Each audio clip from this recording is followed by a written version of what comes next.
ইংরেজি সেন্টেন্সটা কিভাবে শুরু করতে হবে এটা যদি তুমি বুঝতে পারো, তাহলে তুমি এই রকম অনেক বড় বড় সেন্টেন্সকে ইংরেজিতে ট্রান্সলেট করে নিতে পারবে, কোনো অসুবিধেই তোমার হবে না।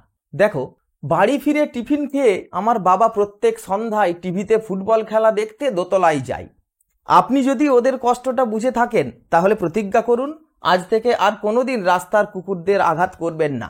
এই যে বড় বড় বাংলা সেন্টেন্সগুলো, এই বড় বড় বাংলা বাক্যগুলো প্রায় সময় আমাদের মাথায় আসে ইংরেজি বলার সময় হোক আর ইংরেজি লেখার সময় হোক, কিন্তু এগুলোকে কিভাবে ইংরেজিতে ট্রান্সলেট করতে হবে এই উপায়টা জানা না থাকার জন্য প্রথমে একটা দুটো ওয়ার্ড লিখেই তোমরা আটকে যাও।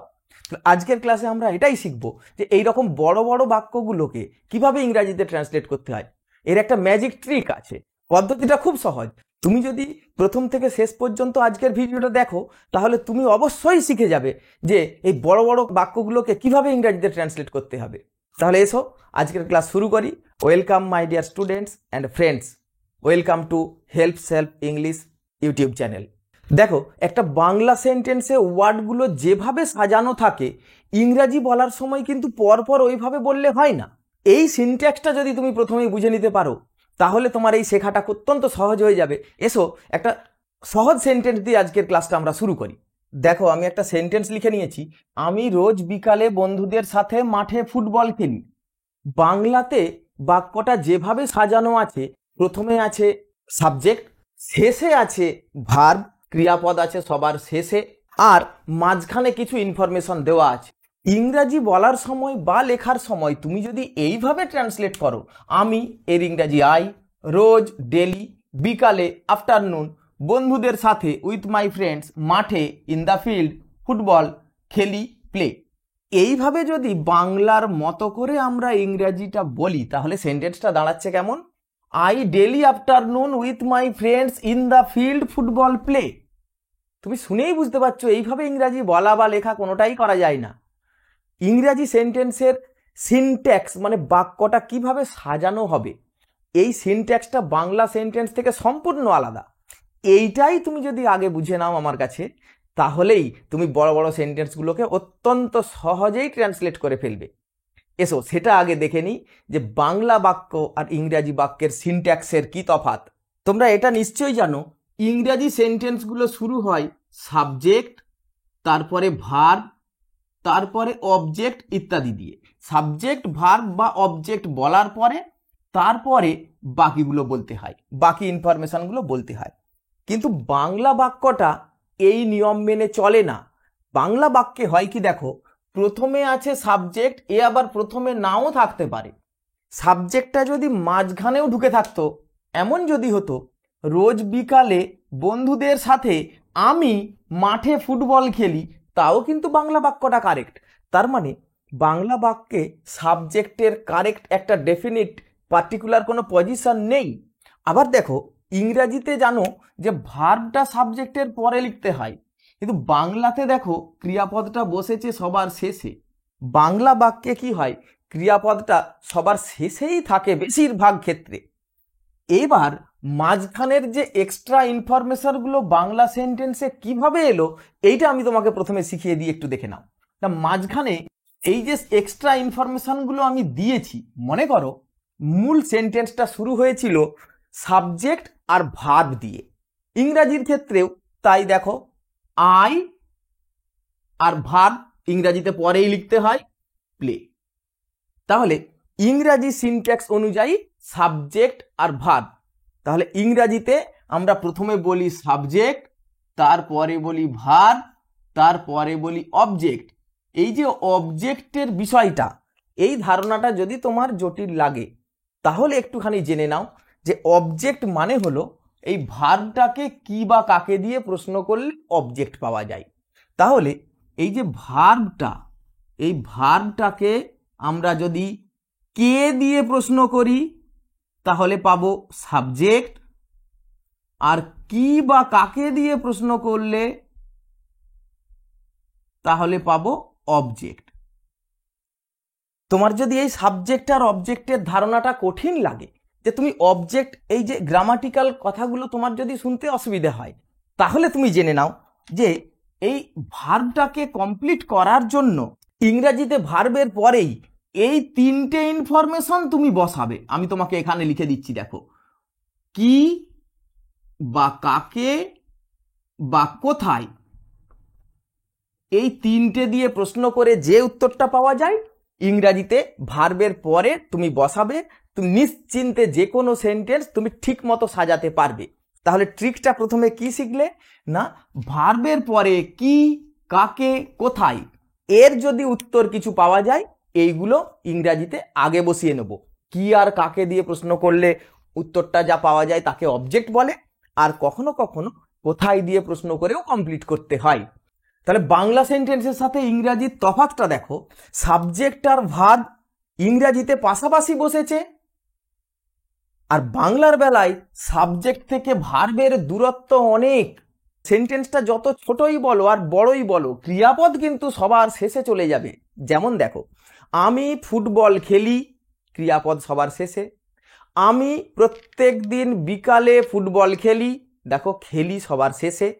আমি প্রতিদিন বিকালে বন্ধুদের সাথে ফুটবল খেলি, দেখো ক্রিয়াপদ সবার শেষেই চলে গেল। আমি প্রতিদিন বিকালে বন্ধুদের সাথে মাঠে গিয়ে ফুটবল খেলি, দেখো ক্রিয়াপদ খেলি কিন্তু সবার শেষেই চলে যাচ্ছে। তাহলে বাংলায় হচ্ছে কি, এই এক্সট্রা যে ইনফরমেশনগুলো ওগুলো মাঝখানে ঢুকে যাচ্ছে, আর ইংরাজিতে হচ্ছে কি, সাবজেক্ট ভার্বের পরে যত তুমি এক্সট্রা ইনফরমেশন বলবে তত সেগুলো পর পর বসবে। এটাই তো বেশি সুবিধা, এই কারণেই তো ইংরাজি এত সহজ ভাষা। তাহলে এসো বাংলা সেন্টেন্সটা আমরা যেটা লিখেছিলাম একটু একটু করে যদি আমরা কমপ্লিট করতে থাকি, তাহলে দেখো, আমি ফুটবল খেলি, দেখো লিখলাম ফুটবল, তাহলে দেখো উল্টো দিকে লিখে আসছি, আর ইংরাজির বেলায় এই দিকে যাচ্ছে, আই প্লে ফুটবল। এইটাই হলো ম্যাজিক ব্যাপার। বাংলা সেন্টেন্সটাকে ইংরাজি করার সময় প্রথম সাবজেক্টটাকে বললাম, তারপরে শেষে চলে গেলাম, কারণ ক্রিয়াপদ সবার শেষে আছে, যেটা আমার ইংরাজিতে সাবজেক্টের পরেই লাগবে। এর পরে কি করতে হয় না, বাংলাতে যেগুলো উল্টো দিকে পর পর বসে বসে আছে ইংরাজিতে এই দিক দিয়ে পর পর বলে বলে যেতে হবে। দেখো তাহলে ফুটবল বলেছি, আমি ফুটবল খেলি। এবার দেখো আমি তাহলে খেলি ক্রিয়াপদটাকে কমপ্লিট করছি কিভাবে, কি দিয়ে প্রশ্ন করলাম, কি খেলি বা কাকে খেলি, না ফুটবল খেলি। কোথায় খেলি, না মাঠে। ইংরাজিতে কোন দিকে যাবে, ইংরাজিতে যাবে এই দিকে, I play football in the field. বাংলাতে সেন্টেন্সটা যদি বাড়িয়ে দিই যে বন্ধুদের সাথে, আমি বন্ধুদের সাথে মাঠে ফুটবল খেলি, তাহলে বন্ধুদের সাথে কথাটা কিন্তু ওই দিক দিয়ে বলছে না, উল্টো দিকে আসছে। দেখো বন্ধুদের সাথে, আর ইংরেজিতে কোন দিকে যাচ্ছি, এই দিকে বাংলাতে। তাহলে বাংলাকে ইংরাজি করার সময় প্রথমে সাবজেক্টটা বললাম, তারপরে ভার্বটাই চলে গেলাম শেষে। এইবার উল্টো দিকে যেগুলো মাঝখানে তুমি দেখতে পাচ্ছ বা তুমি ভেবেছো ওইগুলো পিছন দিক থেকে বলে বলে চলে এসো, দেখো তাহলেই ইংরেজি সেন্টেন্সটা দুর্দান্ত কমপ্লিট হয়ে যাবে। ইন দ্য ফিল্ড বন্ধুদের সাথে, উইথ মাই ফ্রেন্ডস, আরো কি বলেছিলাম, রোজ বিকালে, এভরিডে ইন দ্য আফটারনুন অথবা এভরি আফটারনুন। তাহলে ম্যাজিকটা মনে হয় বুঝতে পেরেছো তোমরা। বাংলাতে সাবজেক্টের পরে শেষে ক্রিয়াপদের খোঁজে চলে যেতে হয় আমাদের, তারপরে শেষে যখন চলে গেছি এবার উল্টো দিকে একটা একটা করে বলে বলে যদি আসি, অবজেক্ট যদি থাকে, তোমরা যারা অবজেক্ট কথাটা বুঝতে পেরেছো বা অলরেডি জানো তারা দেখো, অবজেক্ট কিন্তু বাংলাতে সব সময় ভার্বের লেফট সাইডে থাকবে, আর ইংরাজিতে ভার্বের রাইট হ্যান্ড সাইডে থাকবে, মানে ভার্বের পরে থাকবে। তাহলে আমরা যদি উল্টো দিকে করে আসি তাহলেই তো তুমি এদিকে পর পর বসাতে পেরে যাচ্ছ ইংরাজিতে। তাহলে এটাই হলো মজার ব্যাপার। এবার সেন্টেন্সটা পড়ে দেখো, I play football in the filled with my friends every afternoon. এখন কথা হলো, এই যে কথাগুলো এখানে রয়েছে, রোজ বিকালে, বন্ধুদের সাথে, মাঠে, এই যে তিনটে কথা রয়েছে, এই তিনটে কথাকে কিন্তু বাংলাতে কোনো নিয়ম দিয়ে সাজিয়ে বলতে হয় না। এটা যদি এলোমেলো হয়েও যায় তাতেও বাংলাতে কোনো ক্ষতি হয় না। দেখ, আমি বন্ধুদের সাথে রোজ বিকালে মাঠে ফুটবল খেলি, সেন্টেন্সটা একই ভালো রয়েছে। আমি মাঠে রোজ বিকালে বন্ধুদের সাথে ফুটবল খেলি, তাহলে সাবজেক্ট ভার্ব অবজেক্ট এই তিনটে ইনফরমেশন বলা হয়ে যাওয়ার পরে বাকি যে এক্সট্রা ইনফরমেশনগুলো দিই ওটা কোনোভাবে আর সাজানোর প্রয়োজন নেই, তোমার মাথায় যেমন আসবে তুমি তেমন বললেই হবে। ইংরেজিতেও তাই, I play football with my friends every afternoon in the field, যদি এমনভাবে সাজানো হতো ওই সেন্টেন্সটা তো কিছুই ক্ষতি হচ্ছে না। তাহলে বড় সেন্টেন্স ইংরাজিতে বলতে গিয়ে বা লিখতে গিয়ে আমাদের মাথায় রাখতে হবে কি না, প্রথমে সাবজেক্ট ভার্ব অবজেক্ট। যদি তুমি অবজেক্টের ধারণাটা মনে রাখতে না পারো তাহলে সাবজেক্ট ভার্বের পরে ভার্বকে এই তিনটে জিনিস দিয়ে প্রশ্ন করলেই এই তিনটের উত্তরগুলো আগে লিখে নেব, এর পরের ইনফরমেশনগুলো তার সাজিয়ে বলতে হয় না কিছু, এটা এলোমেলো হলেও কোনো ক্ষতি হয় না। তাহলে কি করবে তোমরা না, সাবজেক্ট ভার্বের পার্টটা কমপ্লিট করার পরে এই কি কাকে কোথায় দিয়ে প্রশ্ন করে যা এলো বসিয়ে দাও, এরপরে যা মাথায় আসছে বলতে থাকো, যখন মাথায় আর কোনো কথা আসছে না তার মানে থেমে যাও, মানে ফুল স্টপ, মানে সেন্টেন্সটা ওখানে শেষ। এই এক্সট্রা ইনফরমেশনগুলো দেওয়ার নিয়ম এটাই। তাহলে ইংরেজিতে তুমি যখন লিখছো, কোনো রাইটিং বা কোনো কম্পোজ করছো, কোনো কথা বলছো, তাহলে সাবজেক্ট ভার্ব অবজেক্ট অংশটা বলে ফেলো, বলার পরে এক্সট্রা ইনফরমেশন তোমার যা মাথায় আসছে পরপর বলো, বলতে না পারলেই থেমে যাও, full stop, that means the sentence is complete. এসো আবার এক্সাম্পল নিই এরকম।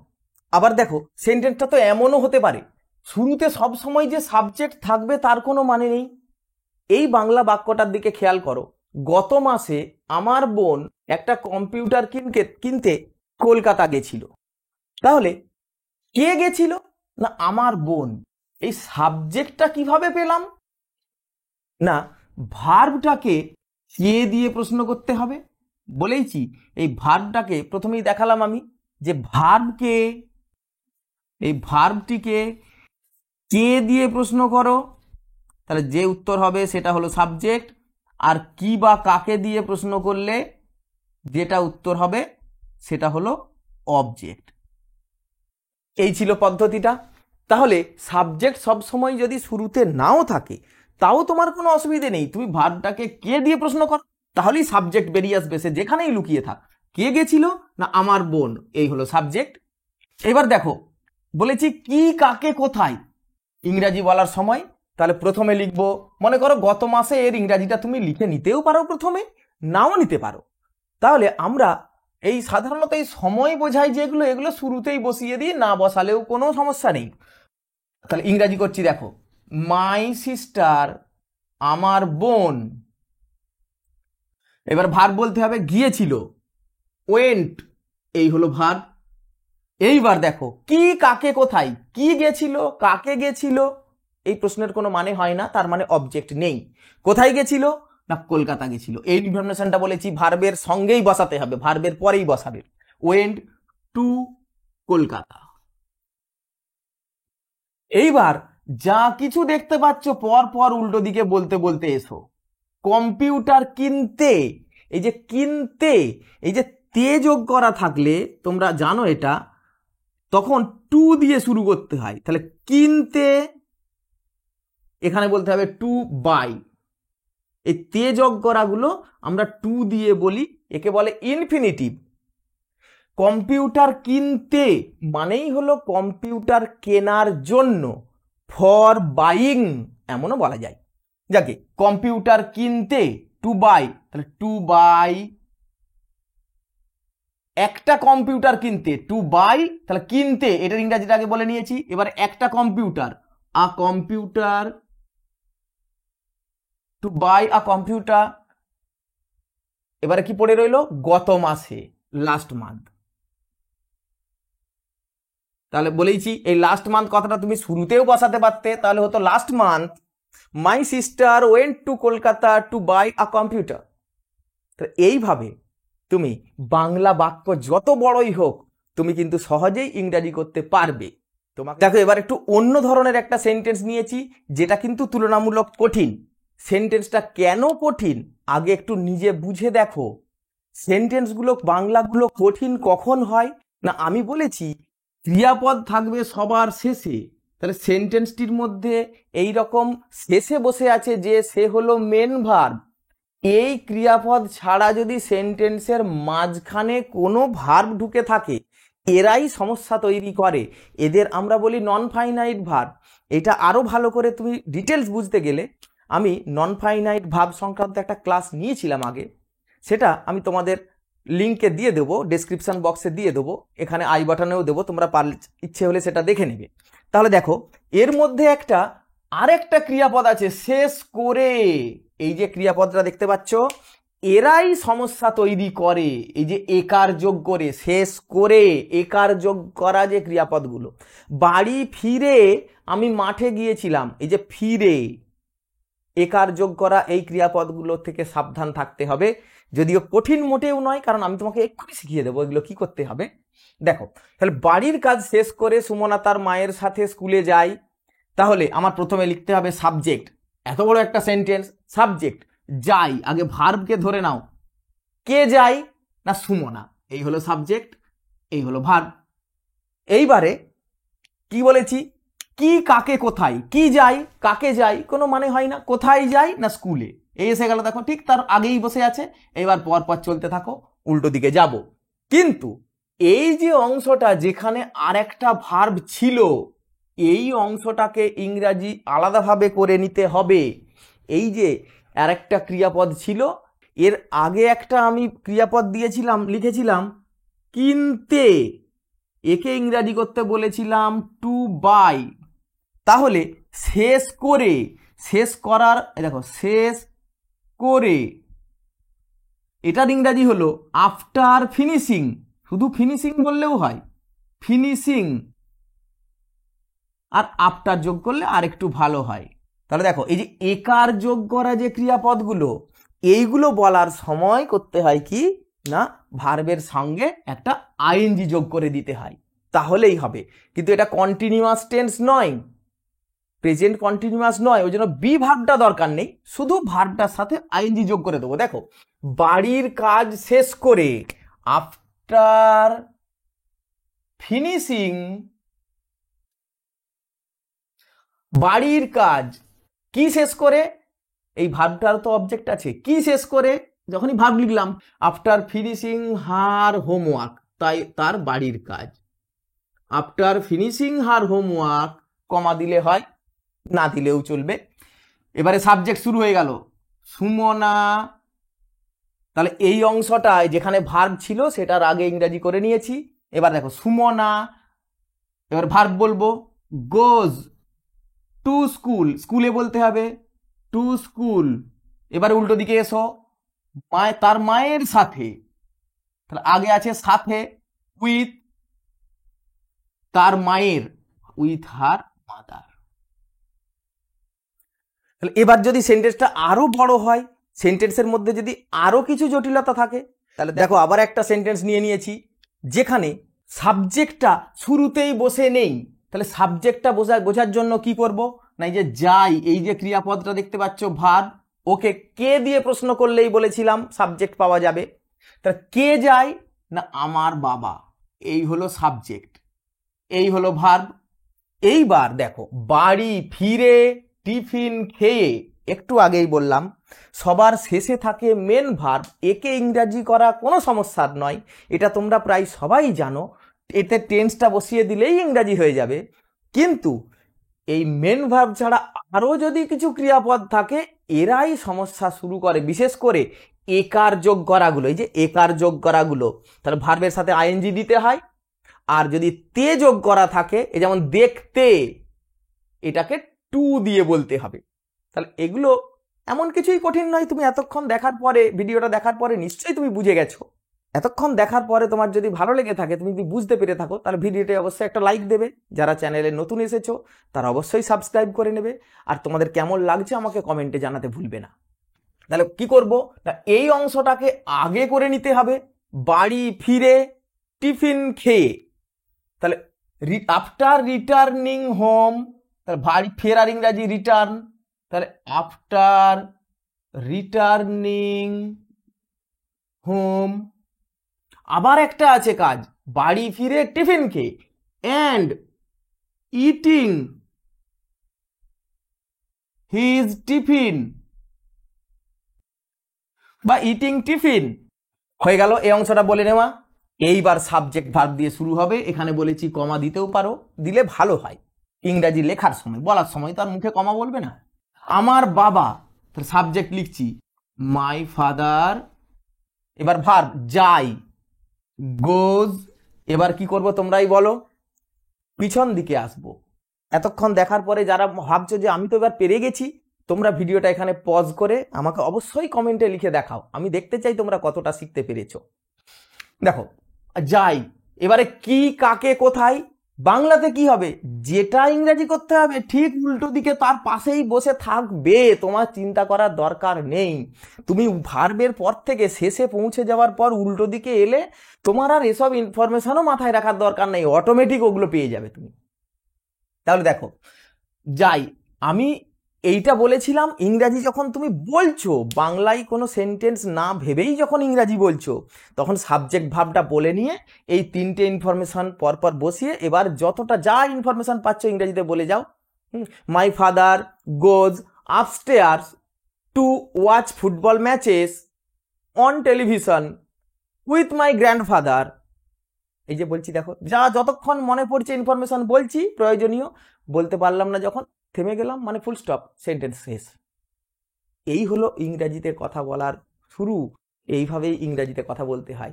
আমি দু একদিনের পরেই আবার স্পোকেন ইংলিশের যে আমি সিরিজ শুরু করেছি, ওর প্রথম ক্লাসটা আপলোড করেছি, ওর সেকেন্ড ক্লাসটার পর থেকে আমি যখন শেখাবো, সেকেন্ড ক্লাসটা থেকে, তখন কিন্তু এই ইংরাজি বলা কোত্থেকে শুরু করতে হবে এটা আমি খুব খুঁটিয়ে শেখাবো, তোমরা অবশ্যই দেখবে।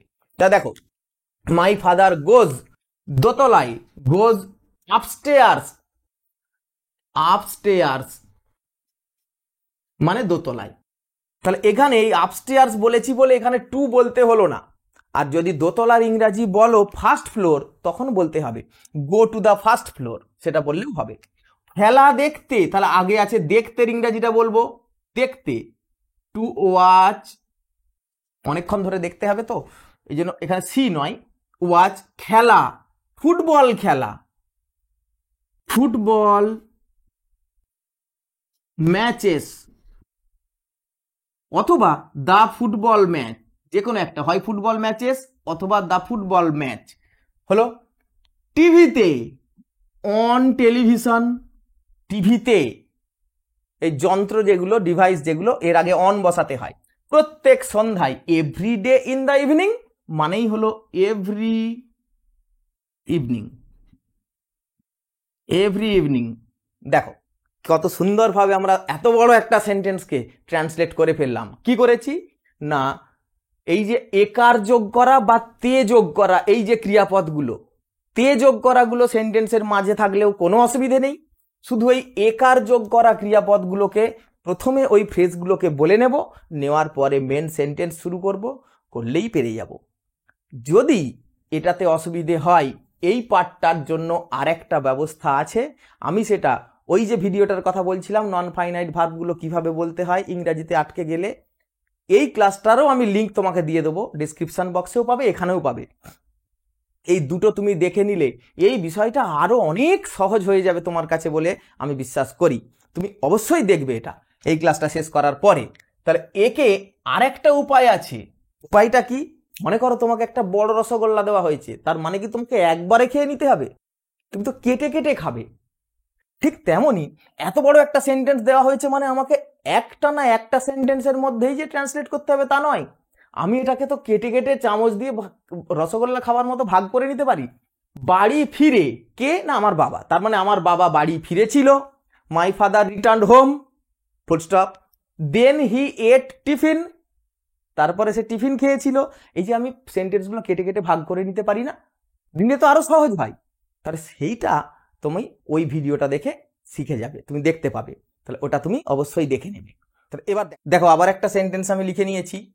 এখানে কি বলেছি না, বাড়ি ফিরছে, এটা একটা ক্রিয়াপদ দেখতে পাচ্ছ শেষে বসে আছে। কে ফিরছে, সাবজেক্ট কি না ছেলেরা, এই হলো সাবজেক্ট। আবার দেখো শেষ করে, এই যে একার যোগ করা রয়েছে, এই যে শেষ করে, কারণ এটি একটি নন ফাইনাইট ভার্ব আছে। দেখলাম, কে দেখলো, এইটিকে যদি ভার্ব ধরি, না আমি দেখলাম, তাহলে এর মধ্যে সাবজেক্ট নেই, তাহলে সাবজেক্টটা তোমাকে মনে মনে বসিয়ে নিতে হবে। এই রকম কিন্তু হিডেন কিছু থাকেই। তার তুমি ওই যেভাবে শিখিয়েছি, ভার্বকে কে দিয়ে প্রশ্ন করলে এই সাবজেক্ট, কি বা কাকে দিয়ে প্রশ্ন করলে এই অবজেক্ট, এটা তুমি অবশ্যই বের করে নিতে পারবে। তাহলে এতগুলো ইউনিট কেন? এই একটা সাবজেক্ট ভার্ব, এখানে একটা বলছি সাবজেক্ট ভার্ব। আমি যখন মাঠে গেলাম, এই যে মানে গিয়েছিলাম, গেলাম মানে গিয়েছিলাম, এই একটা ভার্ব। কে মাঠে গিয়েছিল? আমি, এই একটা সাবজেক্ট, এই একটা ভার্ব। কেন এতগুলো? না, এক একটা সাবজেক্ট ভার্বের কম্বিনেশনকে, এই এক একটা ইউনিটকে আমরা ক্লজ বলে থাকি। তা যতগুলো ইউনিটই থাক না কেন, আমি ইউনিট ধরে ধরে ট্রান্সলেট করে দেবো, আর মাঝখানের কথাগুলো ভার্ব থেকে উল্টো দিকে চলে আসবো। এটা সহজ ব্যাপার, এর মধ্যে কোনো জটিলতা নেই। ইংরাজি পড়া শেষ করে, তাহলে এই অংশটা দিয়ে আমরা শুরু করব। ইংরাজি পড়া শেষ করে, after studying English, after studying English. আমি যখন মাঠে গেলাম, যখন, হোয়েন আই গেলাম, ওয়েন্ট মাঠে আছে, টু দ্য ফিল্ড বা প্লেগ্রাউন্ড, আমি যখন মাঠে গেলাম, কমা দিতে পারি, তখন আমি দেখলাম। একবার হোয়েন বললে ইংরাজিতে আর দেন বলতে নেই।